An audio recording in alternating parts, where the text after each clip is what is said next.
If you're looking for a powerful smartphone without spending flagship money, the POCO F7 looks very promising. Powered by the Snapdragon 8S Gen 4, it delivers performance close to last gen flagships for around $460. We put it through its paces to see how it holds up in real-world use. And while it impressed us in many areas, one major issue stands out. Let's get into it. Under the hood, the POCO F7 is equipped with the Snapdragon 8S Gen 4, backed by 12GB of RAM and 256GB of internal UFS 4.1 storage. In benchmarks, the chip sits just below the Snapdragon 8 Gen 3 that powers devices like the Galaxy S24 Ultra, and it gets surprisingly close. In GPU-heavy benchmarks like 3D Mark Steel Nomad Lite and Solar Bay, the POCO F7 even outperforms the S24 Ultra by about 10% in graphics performance. Geekbench results are equally impressive. It scores roughly 80% higher in multi-core and 80% better in GPU than the Google Pixel 9a, while single-core performance is around 20% ahead. Compared to the Xiaomi 15, the F7 is about 30% slower in graphics and a third behind its single-core performance. But considering that one is powered by a Snapdragon 8 Elite, it's quite impressive. What's most surprising is how well the F7 handles demanding tasks. Exporting a 10-minute 4K 60fps video in SDR with Instagram edits takes just 8 minutes and 37 seconds. That's about 40% slower than the Xiaomi 15, but it's still quick enough to make the F7 a viable option for light video editing. But here's the catch: thermal management is a real issue. During heavy stress tests, the phone gets hot enough to crash the system. In the 3D Mark Wildlife Extreme stress test, the POCO couldn't complete the loop because it shut down at a critical temperature. In contrast, the Galaxy S25 Ultra completed it without breaking a sweat. We noticed that with a couple of Xiaomi devices recently. The Xiaomi 15, with the same chipset as the S25 Ultra, also crashes. Throttling is also clearly noticeable during extended use, like with gaming. We assume that Xiaomi lets the POCO F7 and Xiaomi 15 running for longer at higher clock speeds to get better benchmark results. But the result is real overheating. On paper, the POCO F7 has everything it needs to be a legit mobile gaming device. And in practice, it mostly delivers as long as heat doesn't get in the way. That's not just a benchmark issue. In Fortnite, the game runs at 60 FPS on epic settings with full 3D resolution and stays there even after 45 minutes. That said, the phone gets noticeably warm. Things get trickier in Call of Duty Warzone Mobile, where the game starts at an impressive 90 FPS on max settings, but quickly drops to around 40. After 50 minutes, the device gets hot enough to feel uncomfortable in the hand. Dialing back the graphics helps. In Warzone, dropping the settings yields a more stable 60 to 70 FPS without the phone overheating as much. Other titles like Wuthering Waves also run smoothly at 60 FPS on ultra settings. The phone still warms up, but not to worrying levels. If you plan to game extensively on the POCO F7, some tuning is recommended. Capping the frame rate can help avoid overheating. Also, the overclocked mode in Xiaomi's Game Boost app doesn't really improve performance and just makes the phone run hotter. Best to leave it off. Bottom line, the POCO F7 offers impressive gaming performance for the price. But the lack of effective cooling makes it less ideal for hardcore gamers who want to push their phone for long sessions. The POCO F7 features a 6.8-inch Full HD Plus OLED display with a 120Hz refresh rate and of course HDR support. It boasts a 94.2% screen-to-body ratio thanks to slim bezels, and Xiaomi claims a peak brightness of up to 3200 nits. It's protected by Gorilla Glass 7i, which is a more budget-friendly alternative to Gorilla Glass Victus. In practice, the display looks fantastic. It's bright, contrast-rich, and super sharp. Colors are vivid, blacks are deep thanks to OLED, and visibility in sunlight is excellent. The panel can generally hold its own against high-end smartphones. The main camera uses a 50 megapixel sensor with optical image stabilization and can shoot RAW at 12 megapixel as well as 4K 60 video. There's also an 8 megapixel ultra wide that records 1080p at 60 fps and a 20 megapixel selfie cam that captures the same kind of video. We compared the POCO F7 directly with the Galaxy A36, taking side-by-side shots.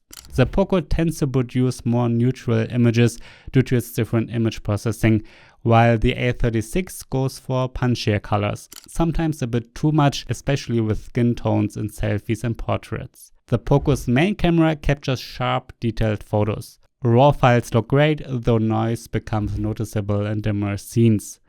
JPEGs look great too, and there's not much noise visible here due to noise reduction. Even without using the 50 megapixel mode, images look crisp, though maybe not quite on the level of the Pixel 9a, which we recently tested. Surprisingly, the $250 Galaxy A36 holds its own against the POCO. It also has a 50 megapixel sensor and produces lively, sharp images. You only really notice the difference when pixel peeping, where the POCO retains slightly more detail. The ultra-wide camera is decent but noticeably weaker than the main camera. Zoom in and the lack of resolution becomes obvious. The POCO does have the edge here against the A36 despite both phones having 8 megapixel sensors. POCO's ultra-wide delivers cleaner videos and sharper stills than the A36, which struggles with artifacts and noise. We know the comparison with the Samsung isn't ideal, but we still have to build up an inventory of phones we can use for comparison. The front camera is better than expected at this price. Selfies look sharp and detailed, and the portrait mode does a solid job with edge detection. The only real downside is that the POCO tops out at Full HD video, while even the Galaxy A36 supports 4K selfie video at 30 fps. With a massive 6500 mAh battery, the POCO F7 is an endurance champ. In our YouTube HD video playback test with max brightness, it lasted an insane 29 hours. That's a new record in our testing. To put that in perspective, it beats the Pixel 9a by 5 hours, the Xiaomi 15 by 4.25 hours, and even the Galaxy S25 Ultra by 2.75 hours.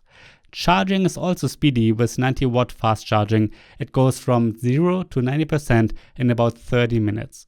However, the phone does get warm during charging. Important to note, fast charging is off by default and must be enabled manually in the settings. There's no wireless charging, by the way. With regular use, we constantly got around 3 days of battery life. That kind of longevity makes a real difference and gives the F7 an edge over much of the competition, especially at this price point. Design-wise, the POCO F7 looks a lot like the Galaxy A36, similar size, similar vibe.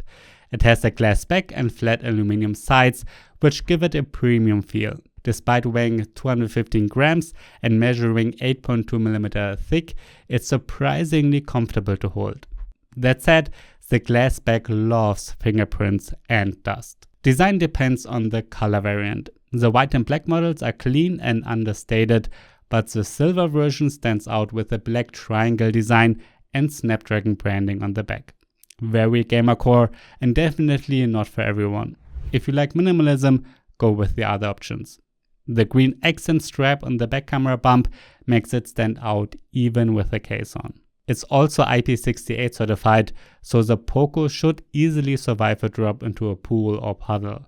The front has slim bezels and a small punch-hole camera for a modern look. Xiaomi includes a pre-applied screen protector and a soft case in the box, which both feel decent. The SIM tray supports 2 physical SIM cards, but there's no eSIM support. There's also no microSD card slot, by the way. On the bottom you will find a USB-C port, but sadly it's just USB 2.0. The under-display fingerprint reader is fast and reliable, though it's positioned a bit lower than we prefer. The stereo speakers with Dolby Atmos sound good overall. They are loud enough for Netflix, YouTube or music. Compared to the Galaxy A36, the POCO is slightly quieter, but the quality is about the same. It doesn't match flagship level richness or depth, but for a mid-range phone, audio performance is more than solid. There's no 3.5mm headphone jack. The POCO F7 runs HyperOS 2 based on Android 15. Thanks to new EU regulations, it will receive security updates through at least 2030. Xiaomi hasn't confirmed how many major Android versions it will get though. HyperOS feels smooth and modern with plenty of customization, but Xiaomi still preloads a ton of its own apps, many of which are duplicated Google apps. and there's quite a bit of bloatware. Apps like Temu, random games, and LinkedIn come pre-installed with no choice to opt out, for example. You will also encounter ads in menus and system apps and recommendations when browsing wallpapers. Of course, the ads and bloat apps can mostly be disabled or uninstalled, but we would still prefer if they weren't there in the first place. On the plus side, there are some handy AI features: Google Gemini, Circle to Search, and Xiaomi's own Live Translate, Live Caption, and AI photo editing tools. They work well, though most require an internet connection. The POCO F7 is a performance monster for the price. It delivers strong hardware, a top-tier display, and near infinite battery life, all for around $460. The cameras are solid, the audio is decent, and the update policy is finally up to standard as well. The biggest weakness is thermal performance. Under load, the phone heats up quickly, which limits its gaming potential. And while the software is powerful, the bloatware and ads distract from the overall experience. Still, if you want a fast, long-lasting all-rounder that won't break the bank, the POCO F7 is one of the most compelling options out there right now, and we can recommend it.